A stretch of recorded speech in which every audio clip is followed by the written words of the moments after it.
नमस्कार दोस्तों। वर्ष 2000 के मध्य में जब मोहन जी दुबई में थे, तब वो पॉडकास्टिंग किया करते थे। वो पॉडकास्ट मोहन्स वर्ल्ड के नाम से जाने जाते थे। उनका प्रसारण पीटर हॉल नामक व्यक्ति के स्टूडियो से होता था। एक कार शेड में वो एक आरामदायक अस्थाई स्टूडियो था। इन पॉडकास्ट में वो किसी एक विषय पर बातें करते। प्रत्येक हफ्ते एक पॉडकास्ट प्रसारित किया जाता।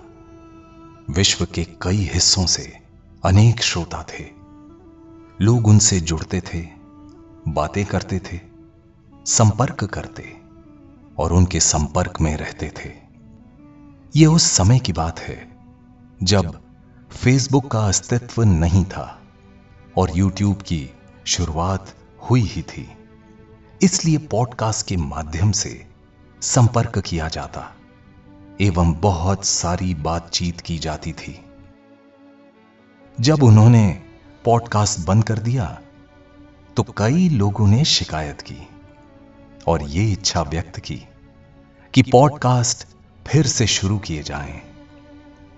विभिन्न कारणों की वजह से कई वर्ष बीत गए और वो एक निरंतर संपर्क बनाए रखने की अवस्था में खुद को नहीं ला पाए। अतः अब हम ये प्रयास कर रहे हैं प्रत्यक्ष रूप से उनके एवं आपके बीच एक प्रकार का संपर्क कायम कर सकें। ये एक प्रयास है कि हम आपसे ध्वनि के माध्यम से जुड़ सकें। आज के इस पॉडकास्ट में मैं मोहन जी के विचारों को उनके ही शब्दों में आपके समक्ष प्रस्तुत कर रहा हूं। मुझे रेडियो पसंद है। रेडियो का अपना आकर्षण होता है। हम बिना दृश्यों के दुनिया में रहते हैं। हमारी सभी इंद्रियों में सबसे अधिक ऊर्जा का उपभोग करने वाली आंखें हैं। इसलिए मुझे ये विचार पसंद है कि हम अपनी आंखों को बंद कर सुन सकते हैं। ये वास्तव में मुझे समझ में आता है एवं मुझे ये पसंद है। इस प्रकार का एक संचार जहां आप मेरा चेहरा नहीं देख सकते हैं, लेकिन आप केवल मेरी आवाज सुन सकते हैं और आप मेरी आवाज को जिस रूप में वो आप तक पहुंचती है उसे वैसे ही स्वीकार करेंगे और उस क्षण आप जैसे हैं वैसे ही रहेंगे। हम प्रयास करेंगे कि हम प्रत्येक सप्ताह एक पॉडकास्ट का प्रसारण करें, जैसे मैं पहले किया करता था, और संभव हुआ तो एक से भी ज्यादा। इस कोरोना की परिस्थिति में हमारे पास अधिक समय है और चूंकि मैं एक ही स्थान पर हूं, अतः अधिक पॉडकास्ट प्रस्तुत करने की कोशिश करूंगा।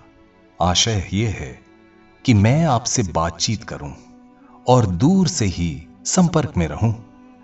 जब आप मेरा चेहरा न देख पाएं, केवल मेरी आवाज को सुने और उसे वैसे ही स्वीकारें। आप शायद उसे अपनाने के लिए अपना समय लें। यह बिल्कुल उचित है। तो कौन से ऐसे विषय हैं जिन पर हम चर्चा कर सकते हैं, या हम क्या बातें करें आपस में? यह आप पर निर्भर करता है। आप मुझे बता सकते हैं अगर कोई विशिष्ट विषय है जिस पर आप चाहते हैं कि मैं प्रकाश डालूं, तो ये करने में मुझे खुशी होगी। ये व्यक्तिगत नहीं होना चाहिए, क्योंकि ये निरर्थक होगा। अगर आपकी एक व्यक्तिगत समस्या है और उसके विषय में आप पॉडकास्ट के माध्यम से पूरी दुनिया को बताएं, ये उचित नहीं।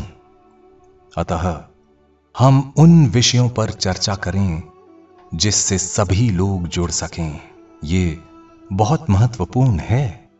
प्रत्येक पॉडकास्ट के लिए मैं एक विषय का चयन करूंगा जो अधिकतर एक यथोचित सार्वभौमिक विषय होगा। हो सकता है कुछ जो मैंने सुना हो, या कुछ जो किसी ने मुझसे पूछा हो इत्यादि। वो ऐसा विषय होगा जिसे सुनकर सबको आनंद आएगा। ये मेरे विचार हैं। तो आज हम किस विषय पर बातचीत करें? क्योंकि आज शुरुआत है, मैं किसी गंभीर विषय पर चर्चा नहीं करना चाहता। आज हमने एक पॉडकास्ट चैनल की स्थापना की है। हम अपने पुराने संपर्क के माध्यम को फिर से सक्रिय बना रहे हैं। आइए इस एपिसोड को सरल एवं हल्का रखते हैं। हम बाद में विभिन्न पहलुओं के विषय में विस्तार से बात करेंगे, जब समय होगा तब। कुछ समय पहले मैंने ओशो का एक प्रवचन सुना। मैंने वो पूरा नहीं सुना, मैंने कुछ मिनट ही सुना। जब वो कह रहे थे कि मुझे प्रसन्नता है कि आपका मुझ पर विश्वास नहीं, क्योंकि अगर आपका मुझ में विश्वास होता वो मेरे लिए एक जिम्मेदारी बन जाती। क्योंकि आपका मुझ में विश्वास नहीं है, मुझे राहत मिली। मैं स्वतंत्र हूं।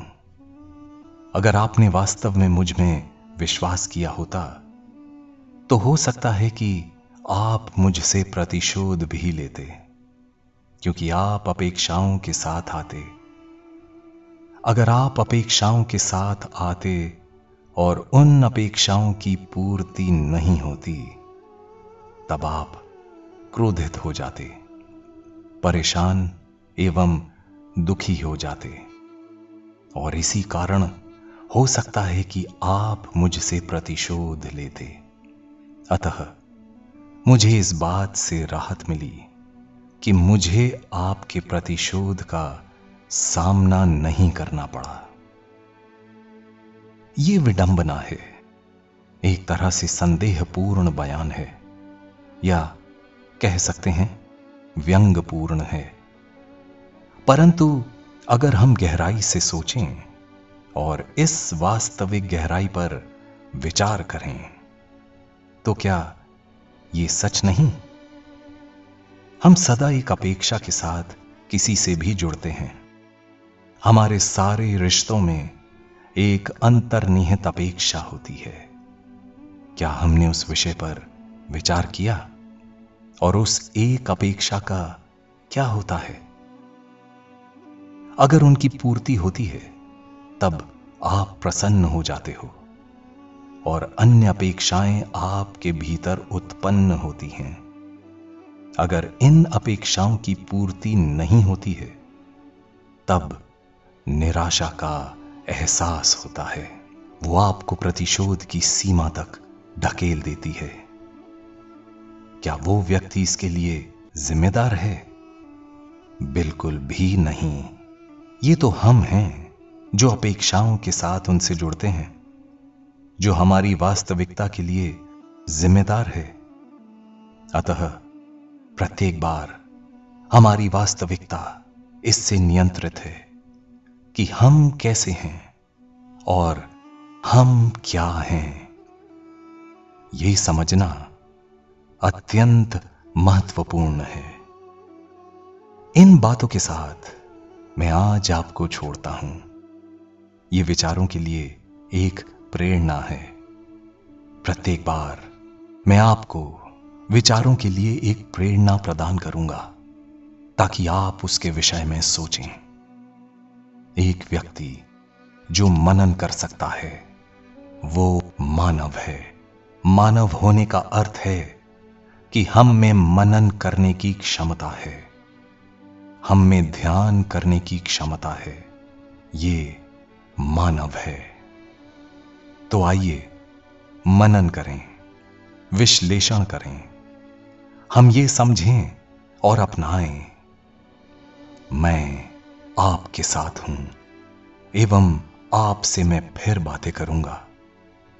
कामना करता हूं कि ये सप्ताह आपके लिए सुखद हो। खुश रहें एवं सुरक्षित रहें। आपको बहुत सारा प्यार। मैं मोहन जी।